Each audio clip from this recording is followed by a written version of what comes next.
Bonjour, bienvenue dans la série sur la mécanique quantique.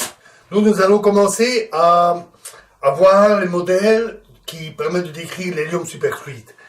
Alors, en 1924, Einstein a découvert la condensation qui porte son nom, la condensation d'Einstein, que nous avons vue. Mais à l'époque, c'était considéré comme un phénomène physique plutôt anecdotique pour lequel il n'y avait aucune application.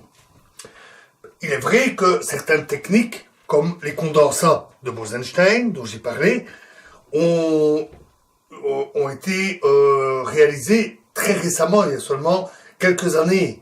Il a fallu pour cela mettre au point des techniques de refroidissement très poussées, y compris le refroidissement par laser dont j'ai parlé, permettant d'atteindre des millikelvins, des micro-kelvins, des millionièmes de Kelvin. Donc, c'était très difficile. Mais il y avait l'hélium. Et en 1938, London eut l'idée d'appliquer la condensation d'Einstein à l'hélium pour expliquer les propriétés de l'hélium superfluide. Effectivement, du fait que ce sont des bosons, ils tombent dans l'état fondamental par une transition de phase et on obtient ainsi un fluide de bosons qui sont tous dans le même état. Alors ça explique beaucoup de propriétés de l'hélium superfluide. Par exemple, sa viscosité est nulle, s'explique très bien, puisqu'ils sont tous dans le même état. Donc, s'ils sont en mouvement, ils ont tendance à être en mouvement, dans un mouvement d'ensemble. Il est très difficile de freiner un superfluide. C'est le même phénomène que pour la supraconductivité, ce courant qui circule sans résistance. Et parce que un frottement, une viscosité, implique que des aspérités perturbent certains des atomes du fluide sans perturber les autres, et que c'est ce mouvement des différents atomes qui gêne son écoulement. Si tous s'écoulent de la même manière imperturbablement, il n'y a plus de viscosité. Ça explique aussi la conductivité thermique extrêmement élevée, parce que augmenter la température à un endroit, c'est augmenter l'agitation des atomes, l'agitation thermique, et ils se déplacent tous en mouvement d'ensemble, donc la perturbation de l'agitation thermique se transmet au fluide avec une vitesse extrêmement élevée, donnant une conductivité thermique exceptionnelle. London calcula en particulier la température critique et trouva ainsi 3,1 Kelvin, ce qui était correct. Et il observa aussi dans son modèle que la conductivité thermique, la capacité calorifique devait présenter un angle, en fonction de la température, devait présenter un point anguleux au passage de la température critique. Et ça, c'est caractéristique des transitions du troisième ordre. Et c'est aussi ce qui est observé quand on mesure la capacité calorifique de l'hélium, normal et superfluide. La même année, Tisa, qui est pris connaissance des travaux de London, proposa le modèle des deux fluides. Donc il proposa que l'hélium, dans l'hélium 2, était en fait composé de deux fluides. Un fluide normal, donc de l'hélium comme dans la phase normale, mais à beaucoup plus basse température, donc en prolongeant les propriétés de l'hélium à la phase basse température. Et un fluide et un superfluide de conductivité zéro, de viscosité zéro. Ce raisonnement est logique. Rappelez-vous, quand on a étudié la condensation, on avait montré que la quantité d'atomes qui tombaient dans l'état fondamental était importante, mais ne correspondait pas à tous les atomes. Une partie restait dans les états supérieurs où ils étaient régulièrement, largement distribués. Donc on a bien, et c'est d'ailleurs seule cette composante-là, rappelez-vous, qui contribuait à l'entropie, à la capacité calorifique, etc. Et donc la composante superfluide correspond à la partie des atomes d'hélium qui sont tous tombés dans l'état fondamental. Il y en a N0. Et les autres, quantité N', total N, sont ceux qui sont dans les états excités. Et le calcul donne N0 sur N est égal à 1 moins T sur Tc, température critique, exposant 3,5.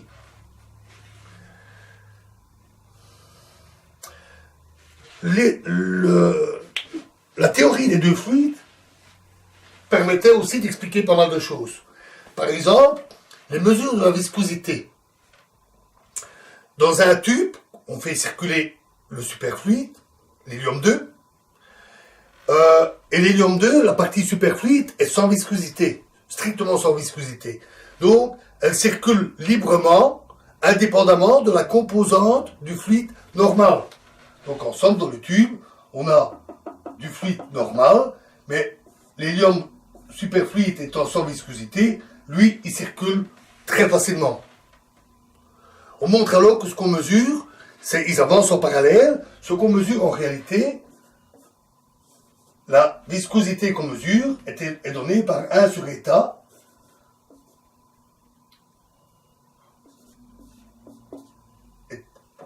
Est égal à 1 sur la viscosité du superfluide plus 1 sur la viscosité du fluide normal. Et si la viscosité du superfluide tend vers 0, alors la viscosité mesurée tend vers 0. Et c'est effectivement ce que l'on trouve avec cette expérience. On trouve une viscosité nulle ou quasiment nulle. Avec l'expérience des deux cylindres tournants, là c'est différent, parce que le cylindre tournant va forcément frotter sur la composante normale. Donc sa rotation va être affectée par la rotation, par la viscosité du fluide normal. C'est inévitable. Et ce qu'on mesure dans ce cas-là, en réalité, c'est état sup plus état normal. Et donc, si la viscosité du superfluide est nulle, ce qu'on mesure, c'est la viscosité du fluide de la composante normale. Et effectivement, le résultat que l'on trouve est une valeur assez proche de la viscosité du fluide normal, ou plus exactement sa valeur prolongée à basse température.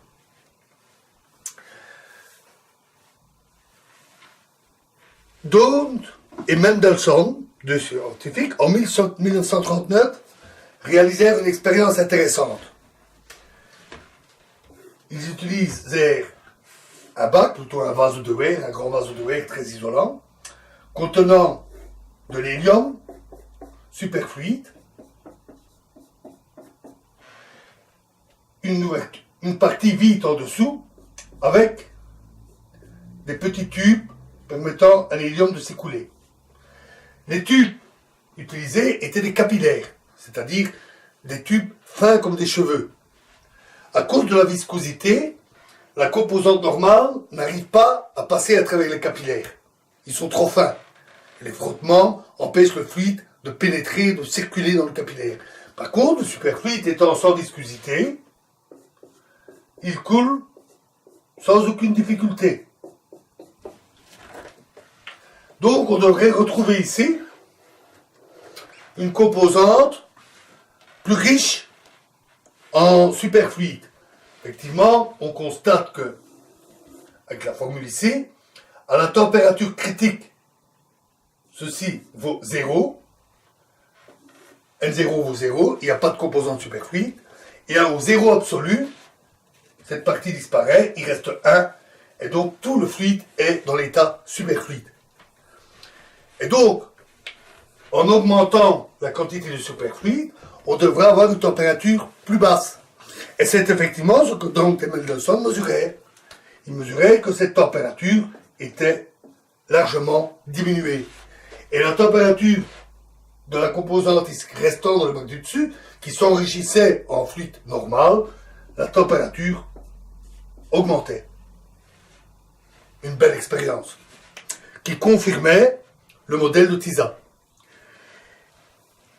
Cet effet de variation de la température suite à un effet mécanique, ici le passage, la chute du fluide à travers des tubes, est appelé un effet mécanothermique. C'est l'inverse de l'effet thermomécanique, dans l'autre sens. C'est l'effet Fontaine dont nous avons parlé.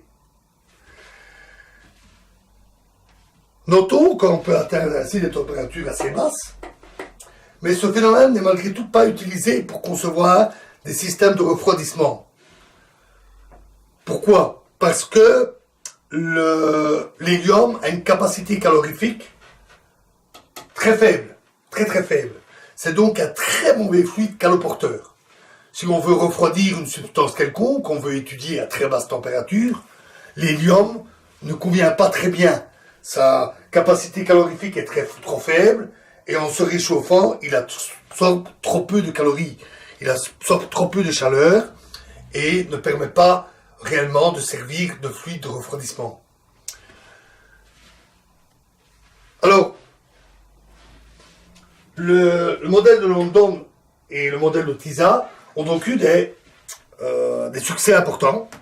Ce sont de bons modèles qui expliquent bien les qualités de l'hélium, surtout les propriétés qualitatives. Alors, depuis, il a été abandonné pour adopter le modèle de Landau, qui est plus quantitatif, plus précis. Et ce modèle de Landau, c'est ce que nous verrons dans la prochaine vidéo. Je vous remercie.